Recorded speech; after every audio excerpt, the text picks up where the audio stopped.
Mkurugenzi, niko sure mmesikia condition fulani inajiita schizophrenia. Basically ni body tu inaamua tu kukosa kufunction fiti, like you don't feel properly, the behavior change, kuna very erratic weird behaviors. Saa ingine ukujaga in form of attacks, inakuwa unachangamsha watu hapo mbaya, then inakuachilia over time. A while ago kuna mother alipeleka mtoi wake kwa park.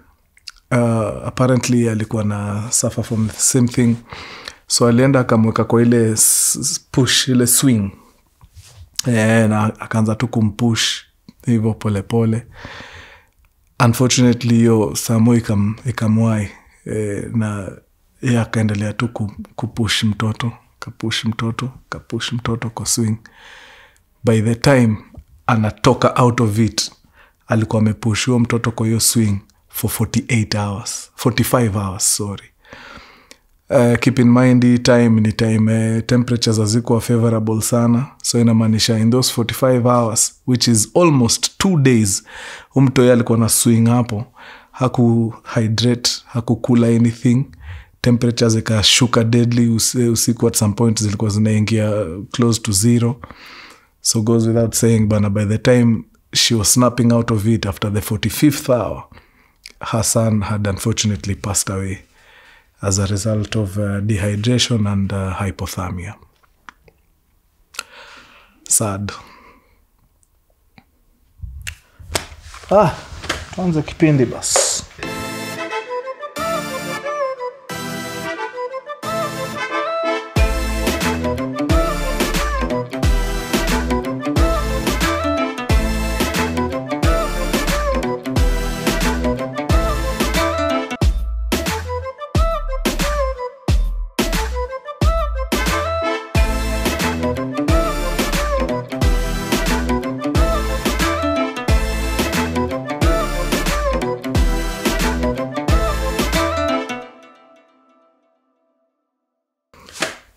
Mkurugenzi! My man, headline hitters, our favorite. Kipindi mnapendaga mbaya sana, so nimesema lazima nitandike. Mwaka ni 2018, October tarehe 15. Location United States of America, county ya Barron, Wisconsin. Saa ni mida ya dakika 53 after midnight. Familia imetulia pale ya Mr. Closs. So ni Mr. Jayme Closs, bibi yake pale, mke wake ule, Denise Closs, na msichana wao wa miaka 13 anaitwa Jayme Closs. Wana prepare kwenda usingizi. It's 53 minutes past midnight. Inafaa kuwa time ya watu kulala. Lakini ghafla binvu wanasikia kuna commotion mahali pale mbele kwa front porch. So of course mzee wa familia anachukua tochi yake hapo haraka na anatembea mpaka pale kwa dirisha aangalie ni nani huyo anaweza kuwa anawatembelea saa za kishetani kama hizo. Kidogo mlango inabishwa na vile mtu amebisha, huyo akai ni kama anataka kuingia na uzuri. So of course baba mwenye wa familia anauliza, ala, nani huyo? Mwenye ako nje anasema, fungua mlango. Anasikia sauti inakani kama ni ya polisi, ile authority polisi wanaongeaga nayo nini, but lazima abahatishe. Kabla kufungua akapiga curtain, alafu akamulika torch nje. Akauliza jamaa kwa hapo nje, naweza ona identification yako tafadhali?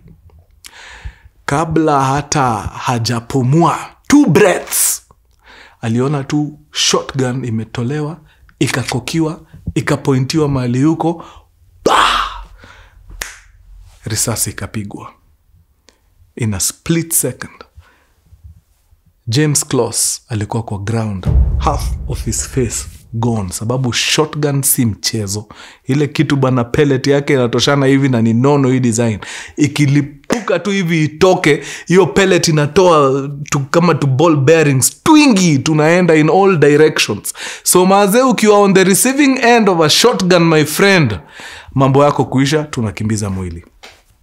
So of course maze, Mrs. Closs na mtoto wake Jayme anasikia hiyo commotion, anasikia risasi, anapiga nduru deadly, na wanatoka yeye na msichana wake mbio very fast.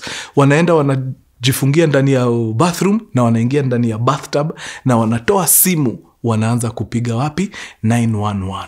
At exactly 54 minutes past midnight, 1 minute after ile assault happen, simu inaingia kwa county sheriff wanapokea simu huko, but Mrs. Closs ako too shaken to even speak properly, so hiyo phone conversation hakuna kitu ya maana wanasikia, but wanaweza tell from the other end of the line ya kwamba kuna commotion ndani ya hii nyumba.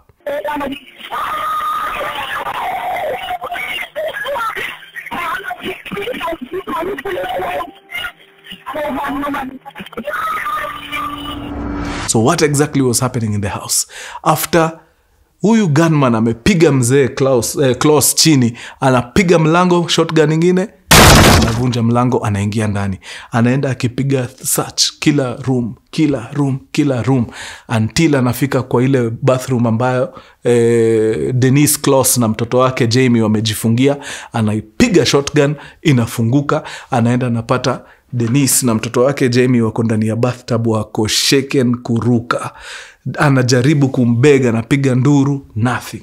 Anashika Jayme Closs, mtoto wa miaka 13, anamtoa kwa mama yake na anapoint hiyo shotgun kwa mama ya Jayme, bam, na anampiga risasi ya kifua, killing her instantly. Gunman anachukua msichana wa wenyewe, anatoka na yeye nje, anaenda anaingia kwa gari, akona gari fulani ya red amekuja nayo. Kumbukeni, like a minute or so ago, simu ilikuwa imepigwa kutoka kwa hii nyumba mpaka kwa sheriff's office huko. Kwa sheriff wamepokea simu, wamesikia kuna commotion deadly. So of course wametuma squad cars zianze kuelekea wapi? Kule mahali kuna hiyo commotion, sababu from their end they can tell where this phone call is coming from. So masheriff wako kwa barabara, wanakuja teke. Huyu mjamaa ameshika msichana wa wenyewe, amemtoa vizuri, wameingia pale kwa mahali amepark gari, amemfunga mikono na mguu, alafu akamweka wapi? Kwa buti ya gari. Then anakuja, anaingia ndani ya gari, anaiwasha, anatoka na anaanza kuelekea akienda sana. Between yeye kutoka kwa nyumba na kumfunga nini hapa, amepoteza kama dakika 3 hivi. It takes approximately 4 minutes for the sheriff guys kutoka mahali wametoka mpaka kwa nyumba. So like a minute to their arrival, wanaona gari nyekundu inakuja. Hii gari nyekundu inaona hiyo squad cars zikikuja nyingi, anatoka nje ya barabara kidogo, anawapatia nafasi wapite. Zile squad cars hawasimami sababu mahali wanaenda ni ngori. Wamesikia huko ni noma, so lazima wafike pale haraka iwezekanavyo. So wanapita sia. Unbeknownst to them, the person they are looking for ni huyo mwenye wamepitana naye kwa barabara. And as soon as our cops wameenda, the guy anarudi kwa barabara na gari yake nyekundu na msichana wa wenyewe kwa boot, and he proceeds to drive another 110 miles kutoka mahali amekidnap msichana wa wenyewe. So polisi wanafika pale, wanapata kwanza site ni ya kishetani. Kwa mlango hapa kuna mzee hana face nusu, amechukua shotgun to the head. Huyo kwanza wanamdeclare dead immediately. Then wanaingia ndani, wanapiga search kila room, wanaenda wanapata ile bathroom, na pale ndani ya bathtub wanapata mama mwenye nyumba amepigwa pia risasi ya kifua, noma. But wakiangalia mapicha na nini, wanaweza tell hii nyumba watu 3 ndio uishi hapa. Baba, mama na msichana wao wa miaka 13. But wanamtafuta nyumba mzima, hawampati yeye, hawapati body yake. So maswali zinaulizwa hapo proper. Of course the area inakuwa cordoned off, inakuwa that's an active crime scene, na investigations na search zinaanza immediately. The community, the police, media, watu wanajaribu mazee kusearch. Picha za huyu msichana zinabandikwa kila mahali. Watu wanataka kujua bana, huyu Jayme Closs, msichana wa miaka 13, mumemuona? Wana search hiyo area yote, asubuhi inafika, nothing. Inakuwa ni noma deadly. But askari wanaweka guard pale kwa ile nyumba kidesign, sababu more often than not perpetrator akishafanya majambo mahali, somehow a good percentage of them huwa wanarudi back to the crime scene, kuangalia tu kuona kama kuna mtu wako idhaa yao nini. It's psychological. I don't know why they do that, but a good chunk of perpetrators usually go back to the crime scene. So the police waliamua mazee, wacha to maintain hapa tuone kama tunaweza wai mtu. On the 4th day after the massacre happened ndani ya hii nyumba, someone mazee anakuja, anaingia pale ndani ya ile nyumba ya kina Closs, anaingia ndani na anajisaidia na vitu kadhaa. Then anatoka, anaenda. It does not take time for the police to get this particular individual. Sababu mazee 80% chance this was the person they were looking for. So wanaenda mazee, wanamshika, wanampeleka interrogation pale quick fast kwa police station. Wanamkalisha chini na wanamwambia ile ngori ako ndani. It comes as a surprise to this individual. In fact, the guy had no idea that barely 4 days before kuna watu waliuliwa kwa hiyo nyumba na kuna msichana ameenda missing. Turns out yeye tu ni jangili wa kawaida. Hana ambition hata kidogo. In fact, hata bank robbery hataki. Anataka tu aingie kwako, atembee na salt shaker yako, sukari pale kwa nini. Hii mambo ingine grand. In fact, anashangaa sana. Hata yeye mwenyewe anakuwa more puzzled than the cops. Anawauliza na mtu anatoka na msichana wa 13 years, anaenda na yeye wapi? Like he was more agitated, more angry than the cops themselves. Anasema mazemi, uwa mtu hata mimi ndasaidia kumshika. You're bad. You're bad. Unatoka aje na msichana wenyewe na umeua mpaka wazazi wake wawili? You're bad. So of course mazee, after a lot of investigations and interrogation, the cops discover we have the wrong guy mazee. So anashtakiwa tu na hiyo mambo ya robbery nini, but the guy had nothing to do with the abduction and the killings. So of course pale groundwork bana, kazi inapigwa mbaya. 4 days inatani inakuwa 1 week. 1 week inakuja inakuwa 1 month. Nothing. They search everywhere. Wameenda wameingia mpaka kwa morgue. Hakuna. Wameenda wamesearch woods huko karibu, wamesearch mpaka rivers nini. Saa hii the face of Jayme Closs, this beautiful 13-year-old girl, iko all over the media. News hakuna kitu ingine wanaongea, ni Jayme Closs. Huyu msichana ameenda wapi? How can this girl just vanish into thin air like that? Walijaribu mazee, nothing. It's in 2018, so wanajaribu kuangalia hata maybe kama kunaweza kuwa na footage somewhere ili record kitu. These guys had nothing. Combing the crime scene pale in search of fingerprints na nini proved futile, sababu mjamaa aliingia ni kama alikuwa anajua ile kazi anafanya, so gloves alikuwa nazo nini, hakuacha any DNA ndani ya hiyo scene. The cops had nothing. The family mazee ilikuwa devastated mazee. First of all, wamepoteza watu wawili na mtoto wao ndio huyo apatikani, but somehow walishikilia tu hopes. Wakasema huyu mtu mwenye aliua wazazi mazee, there's just this feeling that hakuwa na intend any harm on the girl. That's why alitoka na yeye. Otherwise angekuwa anataka kufanya msichana mbaya, si angemmalizia tu hapo pamoja na wazazi wake. But the fact that alimaliza wazazi ndio achukue msichana, inamaanisha maybe huyo msichana yuko mahali. Inaweza kuwa mazee vitu anakapitia si vitu fiti sana, but hopes up ya kwamba huyo msichana wetu bado yuko. So mazee mwezi ikakuja ikaisha hivyo, investigations zinapigwa, lakini unajua mazee ikishaanza kupita a certain duration, hata ile energy ya kupiga investigation maana inaanza kushuka tu pole pole. So say the people wenye wako actively involved in looking for their girl ni familia tu. Polisi kidogo washaanza kuona, hey, mazee tushaingia month 2 bana, itakuwa hard sana jo. Bana hii kitu iishe vile tunafikiria. So the second month ndio hiyo mazee inakuja inapita.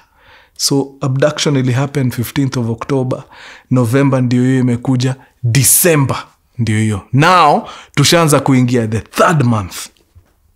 Nothing is happening. Nothing is happening at all. just as everyone was about to let go, unajua ile time unafika mazee unasema, you know what, it is what it is, tumekubali matokeo. It's now been 3 months tangu mto hii aende. We have seen no sign of this girl. So maybe ule mtu mwenye alimabduct alifanya kile alikuwa anataka na yeye, na after amalize akaamua tu kumdispose mara hiyo hiyo. But on the 88th day, a random lady ameamua leo for some reason sijatembeza mbwa yangu. It's already late.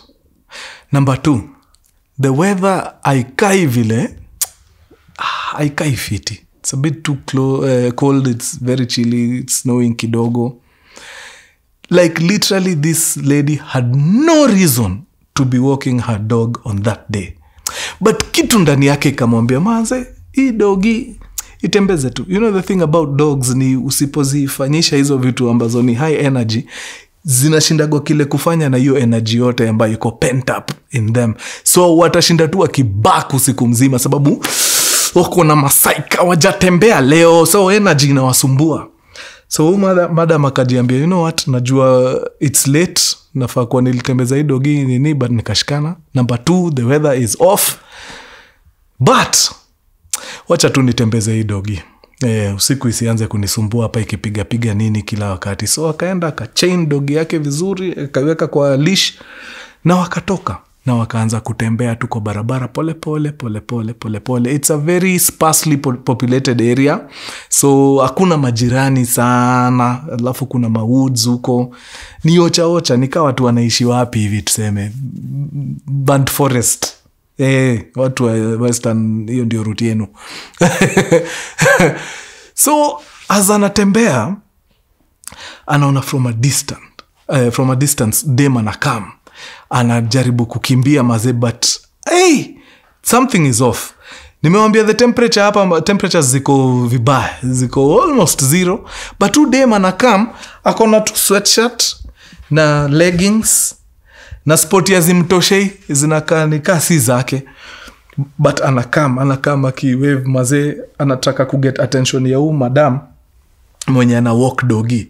So of course ana get attention yake, so madam anasimama anangojea kuangalia ni nini mbaya, wacha nisikie udem anasema nini. Manze azudem anakaribia, anakuja, anafika. Madam anamwangalia, anaona, why do you look familiar?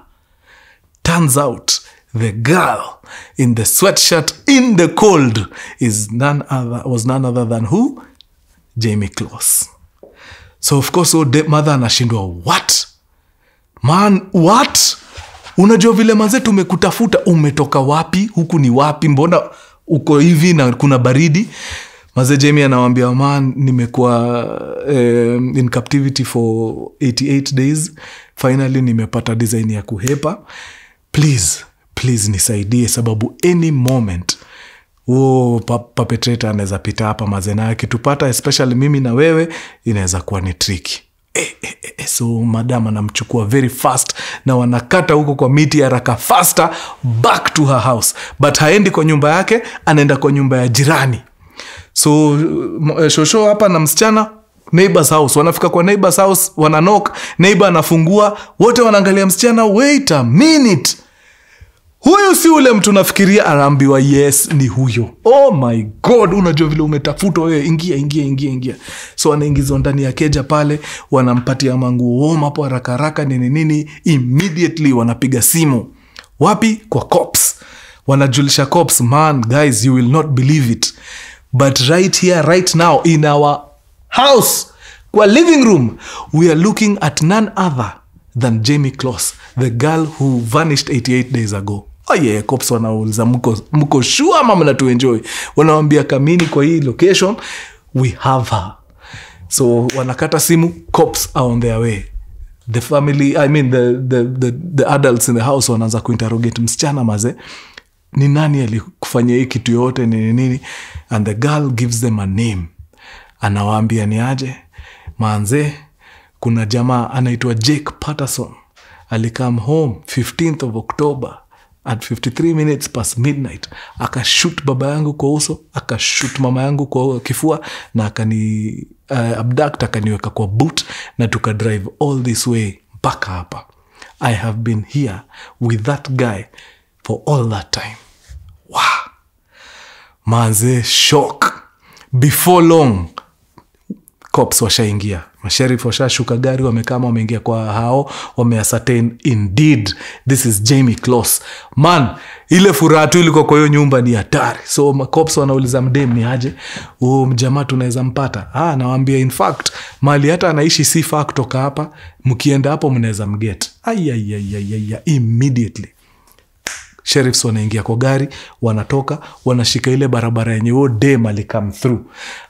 Hata hawafiki kwa nyumba, wanaona nini? A red car approaching. Wanajua this is the guy. Based on the descriptions tulipatiwa na msichana, the car he drives, build yake, kijana ana ndevu, anakaa mtoto mdogo. This must be him. So wanakam, wanapack gari yao mbele yake na wanashuka. Wanamwambia ni aje mtu yangu, zima gari, shuka, tunadai kuongea. Jayme Closs is, Jake Patterson is very cooperative. Anazima gari yake fiti, anafungua mlango, anashuka, na in fact anawapunguzia kazi. Anawaambia, yep, jina ni Jake Patterson, and yeah, I did it. Mimi ndio mmekuwa mkitafuta. Very nice. Pigwa pingu hapo haraka, faster. Ingizwa wapi? Kwa gari. Hata hakuwa amezima gari yake, actually alishuka tu. Akiwa kwa gari mazee, anaambia makops, ni aje mnanipeleka stenje, hiyo ndai yangu mtu atanizimia na niwekee mahali pafiti. Anaambia usijali, ndai itashughulikiwa. We tukimbie tu stenje, we have a lot to talk about. The sheriff pamoja na Jake Patterson wanaingia pale kwenye stenje, anawekwa chini pale kwa interrogation room. Karawa anavuta kiti, anakalia. Anaambiwa sasa, mtu wangu, story ndio tunadai. Ilikuwaje? Jake mazee afichi. Anasema, man, sijawahi fikiria kupiga kitendo kama hicho. I am not a bad person. I am not a serial killer. I am just a regular person who served in the military for some time na nikatoka. But mazee, there's just one time nilikuwa shughuli zangu, nikaona msichana mazee akidropiwa na school bus. I have never seen such a beautiful human being in my life. Immediately nikajiambia, manze, I do not care what it takes. She has to be mine by any means necessary. Anaambiwa, did you know at the time that the girl was only 13? Anasema, yes. Alidropiwa na school bus ya shule, so I knew ni mtoi. But manzeo mde, mi sijaiona mali safi hiyo design, mutanisamehea walai. Akaulizwa, so ikakuaje watu wakadedi? Akaambia, man, after nione tu mrembo nikajua mazeo dem lazima kwe wangu by any means necessary. Nilienda nikajipanga, nikatafuta siku fiti ya kukuja kumteka. Na hiyo siku nikatoka home poa, nimejipanga, nimepanga maskani yake fiti, na nikakam ready mazee kwenda na yeye. Kufika mtaa yake napata mazee wako na company. Sijui ni kina nani hao walikuwa wamevisit. Nikabangaiza hapo kiasi, nikaona hawa sea waendi. Nika give up, nikarudi mtaa, nikasema haina mambo, ndachora another time. After siku kadhaa I came back again. Kurudi mazee naangalia, napata watu bana wageni hawaishi huku kwao. Manze kuna tuma witness kila mahali, man. So of course the second attempt ikagonga ukuta. But nikajiambia, manze haipiti attempt ya 3. Udem lazima nikae na yeye mtaa, roho safi.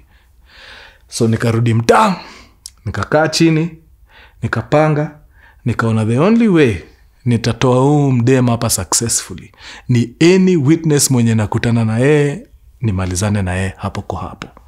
So that's why mazee nilitoka na shotgun for this third attempt na nikaenda, nikafika kwa kina Closs. I knocked the door. Mzee wake akakuja kwa mlango, akaniuliza identification. Sikuwa na time yake mimi. Nikainua rifle, nikampiga risasi kwa uso. Huyo akaanguka chini, nikapiga mlango shotgun, nikaingia ndani, nikaenda kwa kila room, nikadiscover Mrs. Closs, Denise na mtoto wake Jayme wamejifungia kwa bafu.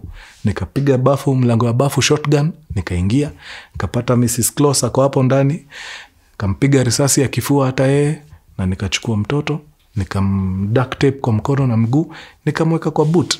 As I was leaving the house, vijana wenu wakanipita tu, hata nikawaondokea njia, wakapita waende shughuli zao. Mimi si shughuli yangu nishafanya, hakuna haja nisimamishe shughuli zao, waende wafanye shughuli zao. Na nikachukua msichana nikakimbia naye mpaka mahali naishi na nikamweka karibu na mimi. I have not touched this girl inappropriately, sababu mimi hiyo haikuwa haja yangu. Haja yangu ilikuwa tu nikae na dem hapa ni muonange. She's my angel na nampenda deadly, so siwezi mfanya kitu yote itamham. Muulize kama nilimguza hizo siku 88 nilikuwa naye hapo.